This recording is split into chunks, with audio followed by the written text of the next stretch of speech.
That's little Beethoven when he was 12 years old. It's the first piece he published, and he dedicated it to the wealthiest man in the kingdom. That was the Prince Archbishop of Cologne, who was a member of the Habsburg family and ruled that part of Germany where Beethoven lived. Mozart, his predecessor, outdid him by far.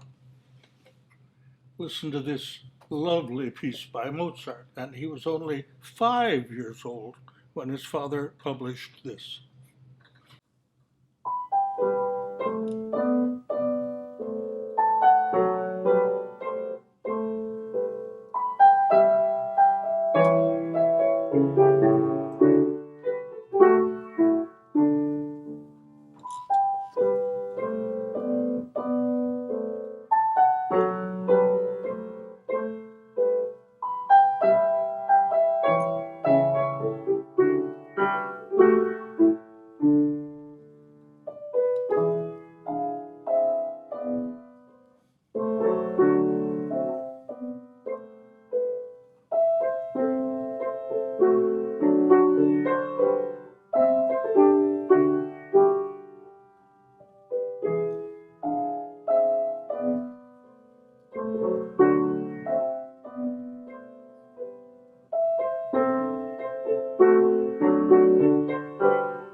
Now I'm going to play a roundelay, a rondo. A roundelay is a nice song which has a little phrase that keeps repeating itself, cheerful.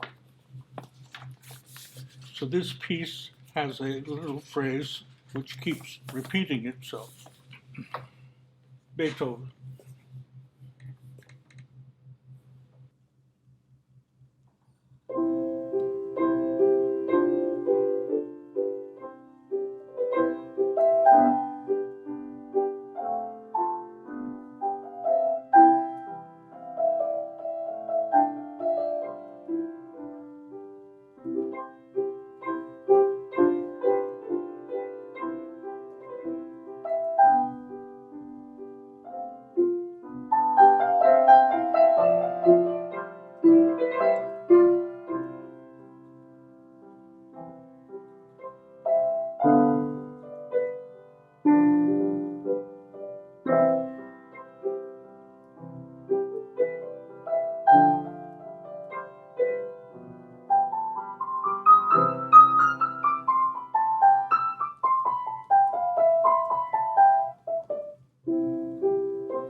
Now I'm going to play a more familiar piece of Beethoven, and there's a beautiful story that I want to tell you about it. There are lots of stories about Beethoven. This is not really about Beethoven, it's about Sir Edward Elgar. Now, Elgar was the most popular classical composer in England in the 19th century. He got writer's block. He couldn't compose. So the famous publisher, Novello, came for a visit and commiserated with Elgar. But then, without saying much, he sat down to the piano and played this gorgeous piece. The result of which I'll tell you afterwards. I hope somebody will remind me if I forget to tell you. Now this is on page 50. This is the Pathetique Sonata, the second movement.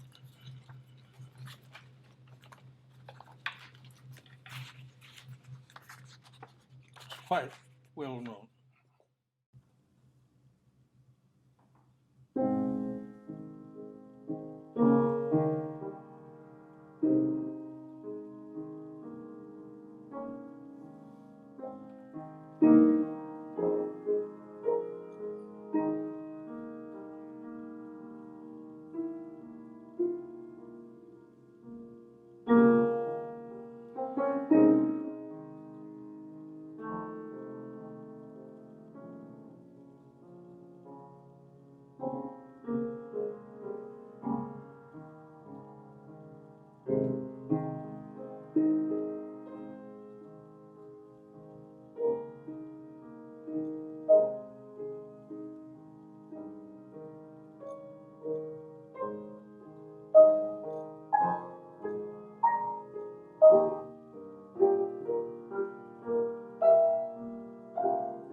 As I said, Novello was playing that for Sir Edward Elgar, and of course Elgar was overwhelmed by his favorite composer, Beethoven.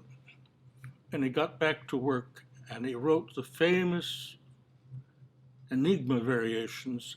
And the one which most was inspired by this piece is Nimrod.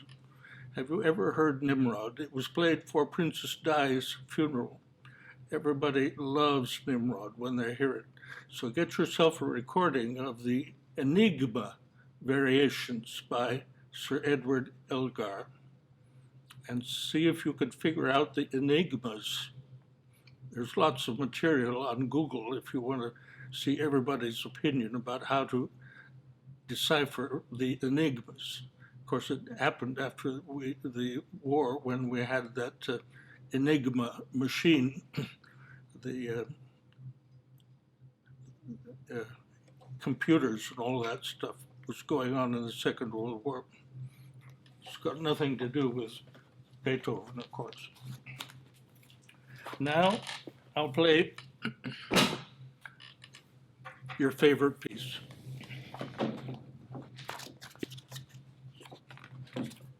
There's his picture.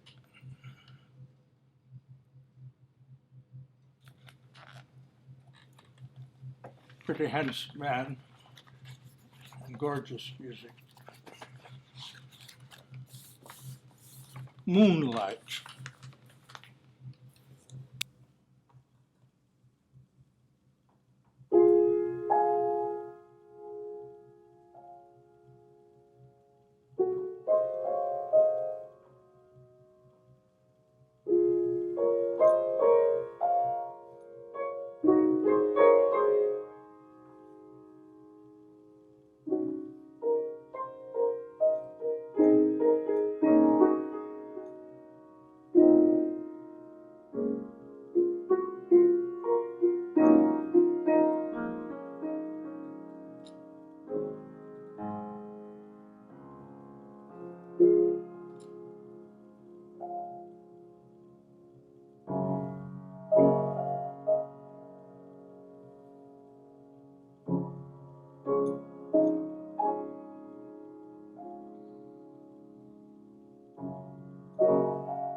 Now, if you'll forgive me, I'm going to sing. I'm going to dedicate a song to my grandmother, whose name was Grace, and her whole character was just that what that word means. And she was my favorite person, and she and I were engaged to be married. See that? That was an engagement ring. One day while we were doing the dishes, I said, Grace, when Granddad dies, could you and I get married? And she said, yes. So that Christmas, this is what she gave me for a Christmas present. Later, when it was time, she said to me, Bill, I've told Ennis that I want him to let me die first, which he did. And it was a terrible loss to the family. But we loved her, and she sang Nearer My God to Thee while she washed dishes. We used to tease her, Grace, don't you know any other song? Well, that's a beautiful song. And Grandma would say, Grandma lived with us, well, that's a wonderful song. Why shouldn't she sing it? So that was a joke in the family, but a delicious joke, and it means a great deal to me. I'm also going to dedicate this song to Kitty upstairs. She's 104. If you don't know her, most of us do. If you don't know her, she's a very remarkable woman. She just last year jumped out of an airplane. Can you imagine? She's in the Guinness Book of Records because she jumped out of an airplane. Her son had done it, so she decided, if he could do it, I can do it. That's her mentality. She survives. I don't know how she's surviving in this mess that we're in, but she survives. So I'm singing this for her as well.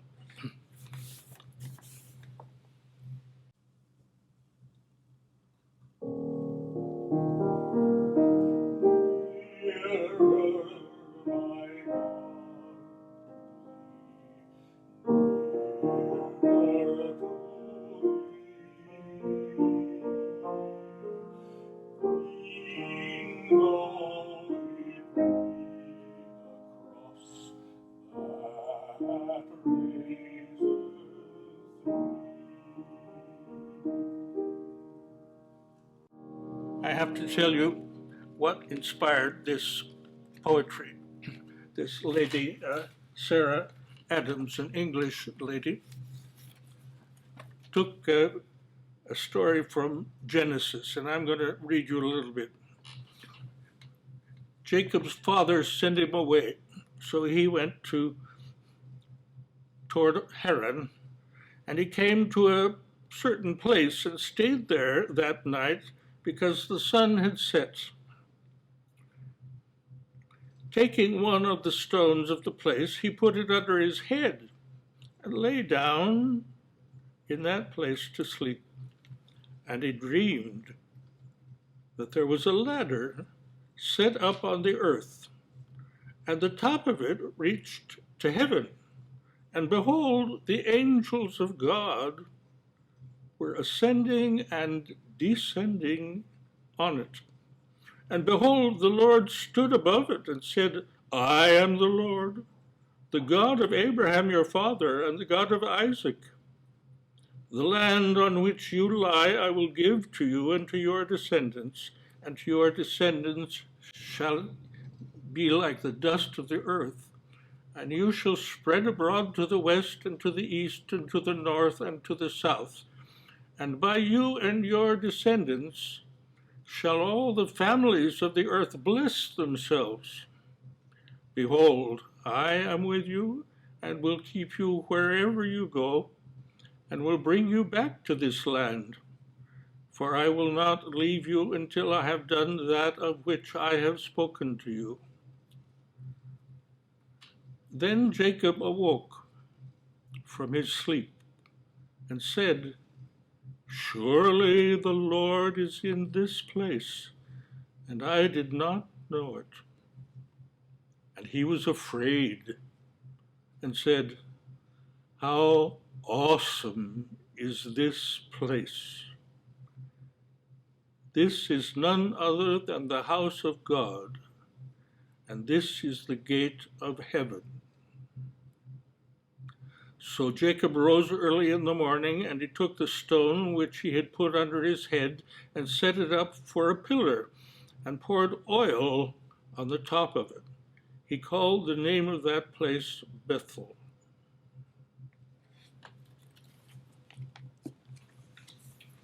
Of course, there's a city in Israel named Bethel.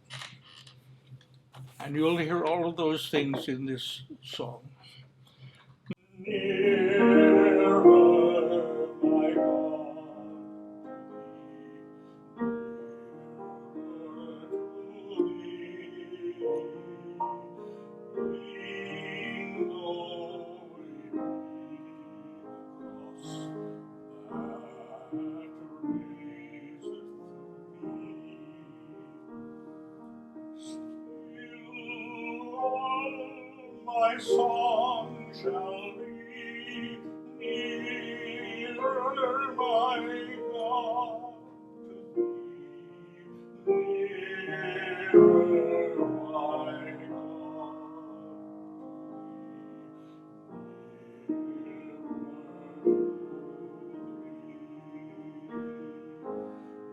oh, like the wanderer, the sun gone down, darkness behold my restless home. Yet in my dreams I'll be nearer, my God, to thee, nearer, my God,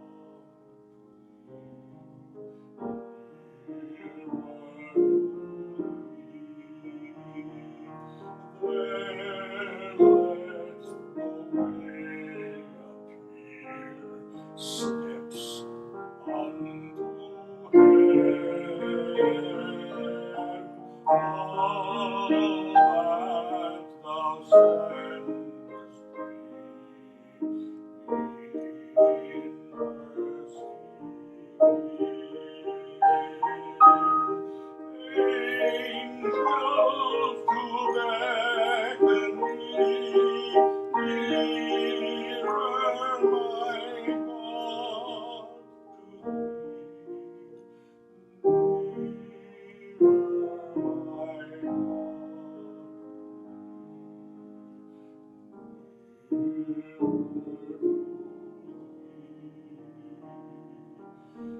Then with my waking thoughts right with thy praise out of my stony griefs,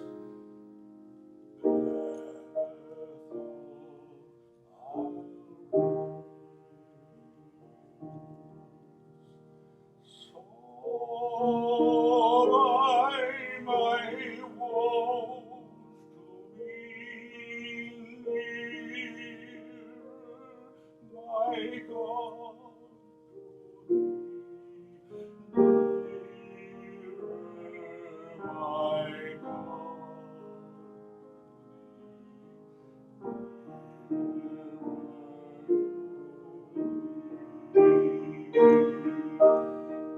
Or if on joyful wing cleaving the sky, sun, moon, and stars forgot, upward I'll fly, still my soul.